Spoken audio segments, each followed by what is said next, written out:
થરાદના ધારાસભ્ય શ્રી શંકરભાઈ ચૌધરી સાહેબ શ્રી તથા શ્રી અધ્યક્ષ આજે થરાદમાં આવતા રાજકીય આગેવાનો તથા બોડી સંખ્યામાં થરાદ જિલ્લો થયો, તેથી તેમનું ભવ્યથી ભવ્ય સ્વાગત કરવામાં આવ્યું. થરાદ તથા વાવ લોકો આનંદની લાગણી જેવી રીતે દિવાળી તહેવાર આવે ત્યારે આનંદ હોય તે રીતે દરેક લોકોમાં આનંદ છવાયો. દરેકે ભારત માતાની જયો, વંદે માતરમ જેવા નારા બોલાવ્યા હતા.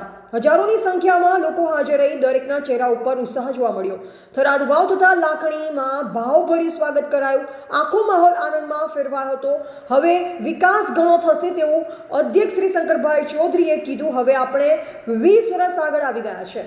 રિપોર્ટર રાજપૂત ગોવિંદસિંહ, વાવ, થરાદ, સુઈગામ.